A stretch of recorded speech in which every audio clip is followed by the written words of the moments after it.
नमस्कार स्टूडेंट्स। आज हम आदिकाल की परिस्थितियाँ कर लेते हैं। परिस्थितियों में राजनीतिक, सामाजिक और धार्मिक परिस्थितियाँ करेंगे। सांस्कृतिक और साहित्यिक परिस्थितियाँ इसके बाद करेंगे। आदिकालीन राजनीतिक व्यवस्था एवं ग्रह कलह से युक्त थी। आदिकाल की जो समय सीमा है वो 1050 से 1375 विक्रमी संवत तक का समय माना है। और उस समय जो राजनीति में क्या चल रहा था तो उनका हम करेंगे कि वो अव्यवस्था और ग्रह कलह से युक्त थी। सम्राट हर्षवर्धन की मृत्यु के पश्चात भारत छोटे छोटे राज्यों में बट गया था। इसी समय महमूद गजनवी ने पंजाब, कांगड़ा, कन्नौज, ग्वालियर पर विजय प्राप्त करने के पश्चात सोमनाथ के मंदिर में लूटपाट मचाई। तत्पश्चात मोहम्मद गोरी ने भारत पर आक्रमण किया और पृथ्वीराज चौहान तथा जयचंद को पराजित करके भारत में अपने राज्य को स्थापित किया। इसी काल में मोहम्मद बिन कासिम ने सिंध के सम्राट राजा दाहिर को पराजित किया। आदिकाल में भारत में तुर्कों का जो राज्य था वो स्थापित हो गया था। अतः आदिकालीन जो राजनीति थी वो ग्रह कलह से युक्त थी और राजनीतिक परिस्थितियाँ थी वो अच्छी नहीं थी। नेक्स्ट है आदिकाल की सामाजिक परिस्थितियाँ। उस आदिकाल में जो 1050 से 1375 का जो समय है उस समय हमारे समाज में क्या चल रहा था तो इस काल की सामाजिक परिस्थितियाँ भी अनुकूल नहीं थी। अतः इसे पतन का युग कहा जाता है। इस समय हिंदू समाज अनेक जातियों और उपजातियों में बटा हुआ था। छुआछूत, अनैतिकता, असहयोग, कलह आदि के कारण भारतीय समाज दूषित हो चुका था।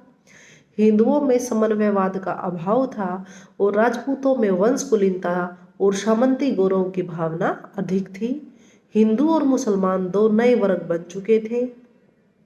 राजपूतों में सती प्रथा और जौहर प्रथा का प्रचलन था। स्वयंवर प्रथा भी प्रचलित थी और यही स्वयंवर युद्ध का कारण बनते थे। समाज में धार्मिक और सामाजिक रूढ़ियों और अंधविश्वास फैले हुए थे। लोग जादू टोने और मंत्र विद्या में विश्वास रखते थे। राजा और प्रजा के बीच इतना अधिक अंतर हो गया था कि राजा को प्रजा की चिंता ही नहीं थी। उस जो साधारण आदमी है हमारे समाज में उनका मनोबल गिर चुका था। प्रजा में कोई निरप हो हमें का हानि की भावना भी व्याप्त हो चुकी थी। तो हमारी सामाजिक परिस्थितियां भी ज़्यादा अच्छी नहीं थी। हिंदी साहित्य के आदिकाल की धार्मिक परिस्थितियां, धर्म में क्या था, धार्मिक परिस्थितियां कैसी थी तो धर्म में हमारी जैन और बौद्ध दो शाखाएं हैं वो यहाँ फैली हुई थी। धार्मिक क्षेत्र में भी वैसे तो अराजकता का व्याप थी और बौद्ध और जैन अनेक शाखाओं में बट गए थे।